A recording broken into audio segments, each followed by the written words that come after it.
saya bersama masyarakat Goa agar masalah ini dituntaskan setuntas-tuntasnya dan masyarakat Goa punya hak penuh untuk mendapatkan pimpinan daerah yang bersih, amanah, dan istiqomah.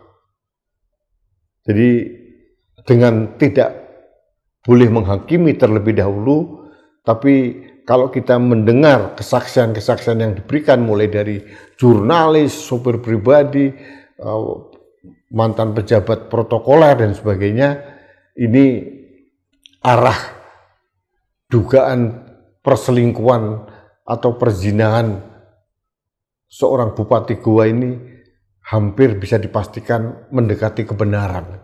Meskipun kita harus menunggu keputusan resmi dari DPRD Kabupaten Goa. Sahabat Indonesia, kenapa ini saya angkat? Ingin saya sampaikan bahwa ini sebagai pembelajaran kepada seluruh kepala daerah di Indonesia agar bisa memegang amanah dari rakyat sebaik-baiknya dan sejujur-jujurnya, tidak mengingkari dan mengkhianati amanat yang diberikan oleh rakyat. Itu poin yang ingin saya sampaikan pada kesempatan ini.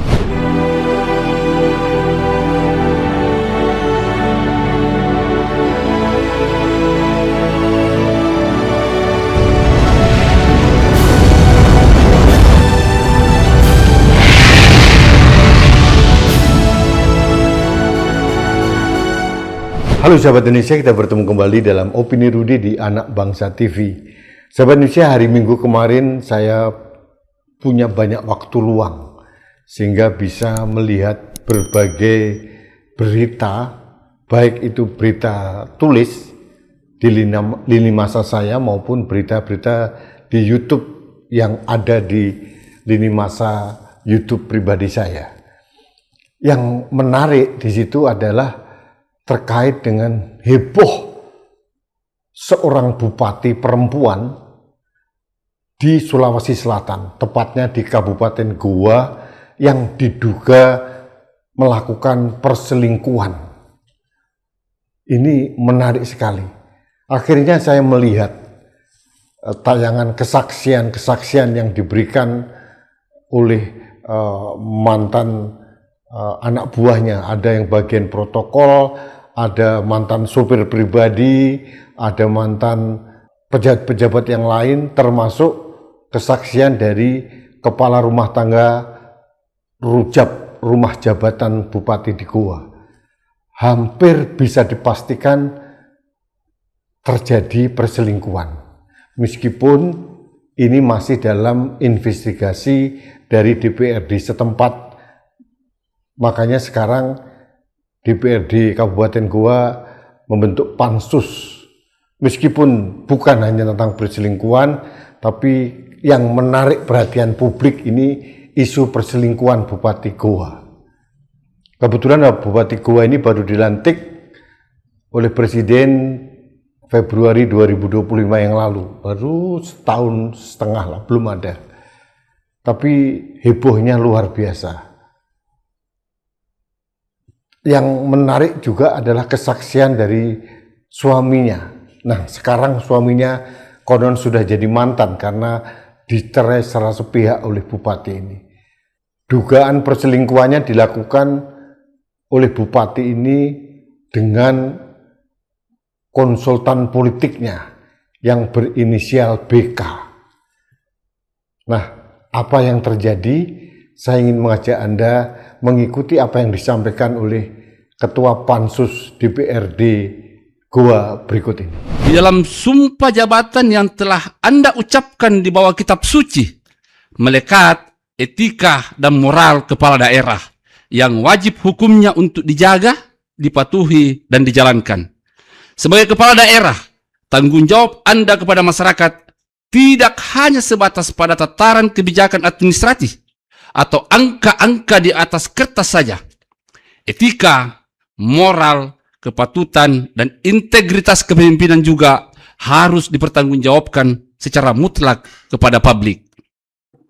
Oleh karena itu, hak angket DPRD Kabupaten Goa ini tidak hanya sebatas menguliti masalah kebijakan saja. Hak angket ini dibentuk untuk menguji sejauh mana komitmen terhadap etika, moral, dan sumpah jabatan yang Anda pegang telah melenceng dan berdampak pada rusaknya tatanan birokrasi pemerintahan daerah. Sumpah jabatan adalah kontrak hukum yang spiritual. Ketika benteng moral seorang pemimpin runtuh, maka runtuh pula seluruh wibawa pemerintahan yang dipimpinnya. Nah, karena togoaya sirikna tumak butaya nia kiri pemerintaya. 2. Batasan tegas pejabat publik. Ruang jabatan bukan wilayah privat. Ketidakpahaman menyeluruh saudara bupati terhadap posisinya sebagai pejabat publik juga terlihat dari klaim keliru bahwa DPRD tengah mencampuri ranah privat. Kami perlu menegaskan bahwa seorang bupati adalah pejabat publik, bukan lagi warga negara biasa yang bisa bertindak bebas atas nama pribadi.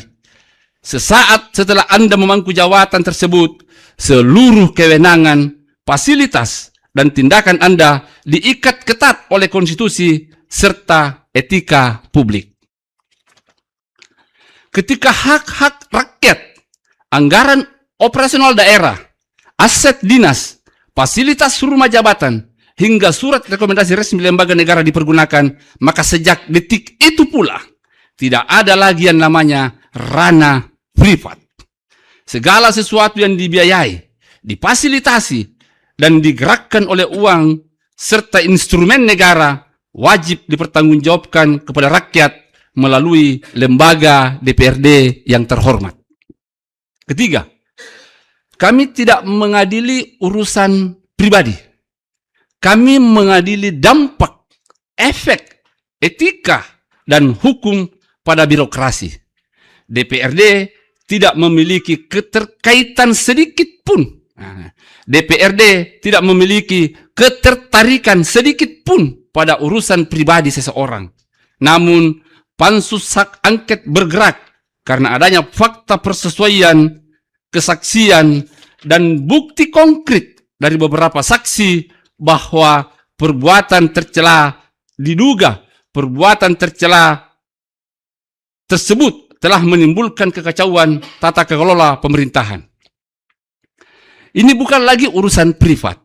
Ini adalah skandal tata kelola pemerintahan dan pelanggaran sumpah jabatan yang nyata.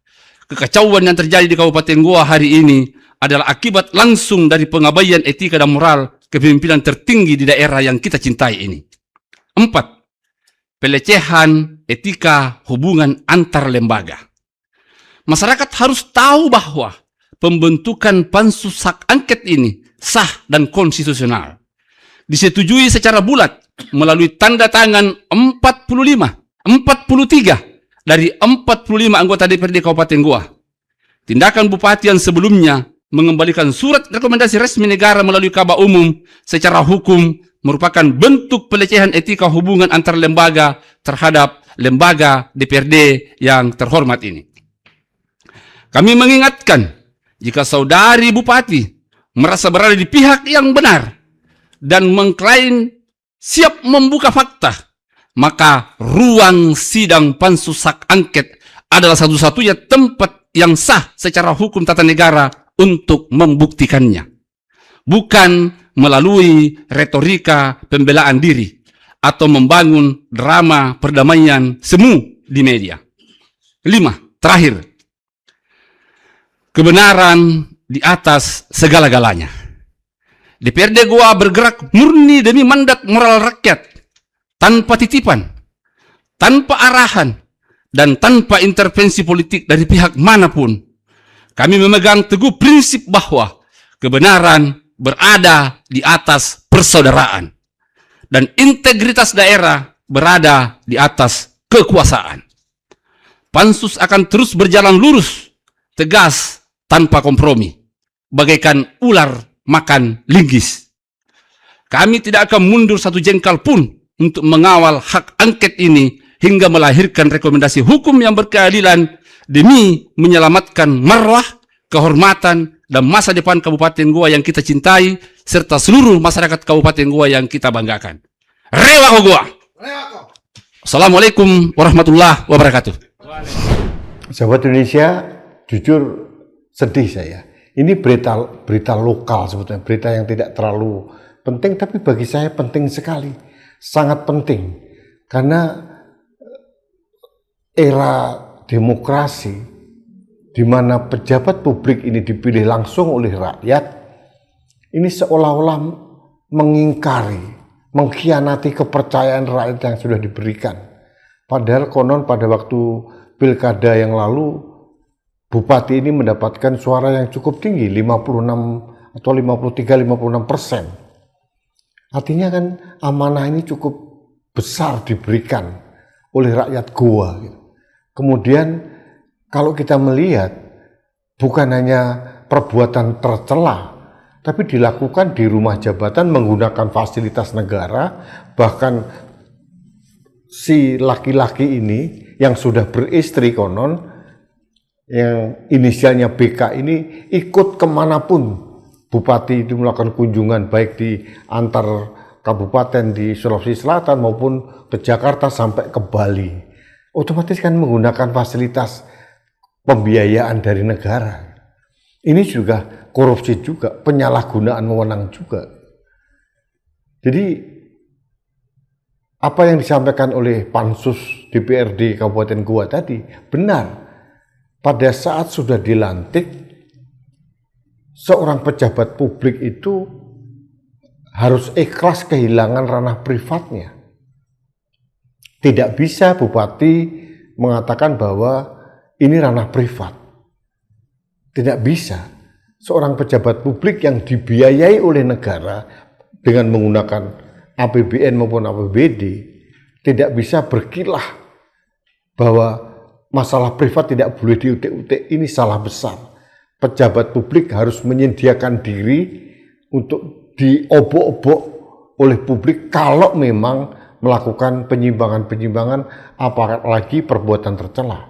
Kalau menurut kesaksian yang kita dengarkan, mereka itu berulang kali melakukan dugaan perselingkuhan di rumah jabatan, menggunakan pesta-pesta beralkohol, dansa-dansi, joget-joget di rumah jabatan.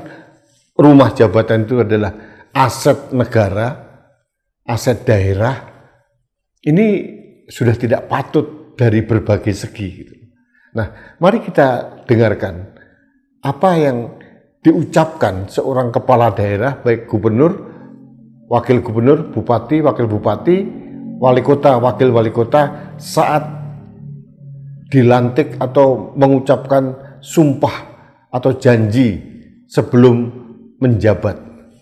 Demi Allah, saya bersumpah akan memenuhi kewajiban saya sebagai gubernur dan wakil gubernur, bupati dan wakil bupati, wali kota dan wakil wali kota dengan sebaik-baiknya dan seadil-adilnya.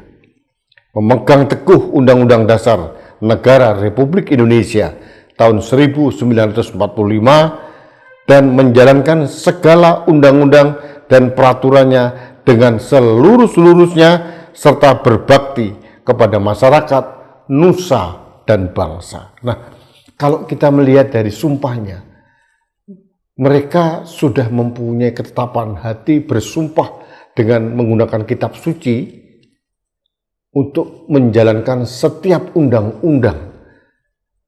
Nah, salah satu undang-undang yang ingin saya sampaikan adalah Undang-Undang Nomor 23 Tahun 2014 tentang pemerintahan daerah.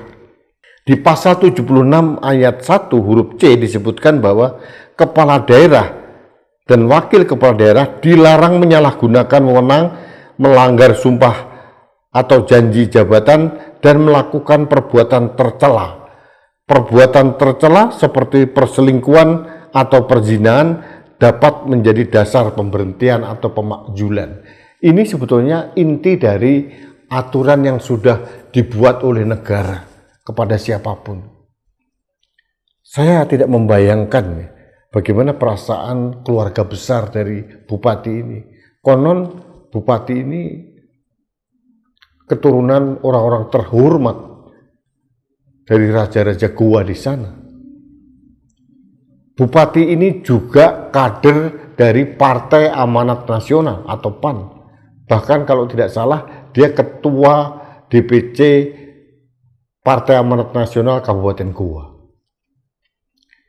Jadi saya tidak tahu ini bagaimana ujungnya. Apakah ada keberanian dari DPRD setempat melalui pansus angketnya ini untuk memberhentikan bupati yang terduga dengan sangat jelas berdasarkan kesaksian itu melakukan perselingkuhan pada saat beliau belum cerai, karena konon sekarang beliau sudah cerai dengan suaminya gitu ya. Ini berdasarkan kesaksian suaminya. Ini sudah dilakukan perselingkuhan manakala yang bersangkutan masih mempunyai suami. Ini jelas-jelas perselingkuhan dan perzinahan.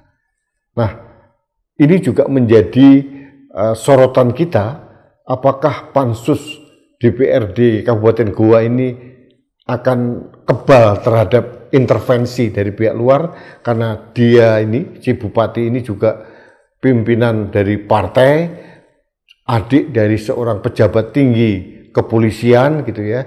Mudah-mudahan tidak ada intervensi ke arah sana, dan saya berharap kakak dari bupati yang saat ini menjabat di pejabat utama kepolisian juga sadar tidak mengintervensi, dan Menteri Dalam Negeri juga berani memutuskan demi marwah Kabupaten Goa dan masyarakat Goa.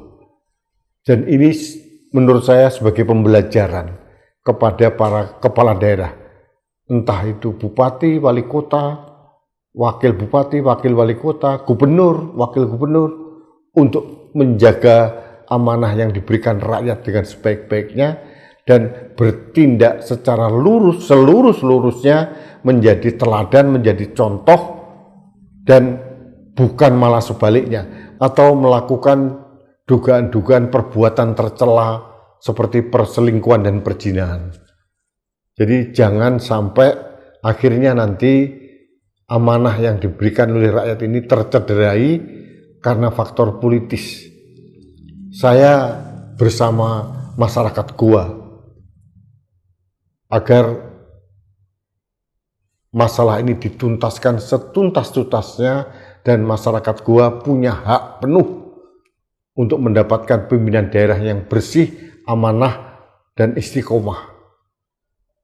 Jadi dengan tidak boleh menghakimi terlebih dahulu, tapi kalau kita mendengar kesaksian-kesaksian yang diberikan mulai dari jurnalis, sopir pribadi, mantan pejabat protokoler dan sebagainya, ini arah dugaan perselingkuhan atau perzinahan seorang bupati Goa ini hampir bisa dipastikan mendekati kebenaran, meskipun kita harus menunggu keputusan resmi dari DPRD Kabupaten Goa. Sahabat Indonesia, kenapa ini saya angkat? Ingin saya sampaikan bahwa ini sebagai pembelajaran kepada seluruh kepala daerah di Indonesia agar bisa memegang amanah dari rakyat sebaik-baiknya dan sejujur-jujurnya, tidak mengingkari dan mengkhianati amanat yang diberikan oleh rakyat. Itu poin yang ingin saya sampaikan pada kesempatan ini. Terima kasih sahabat Indonesia, kita bertemu kembali dalam Opini Rudi selanjutnya. Sampai jumpa.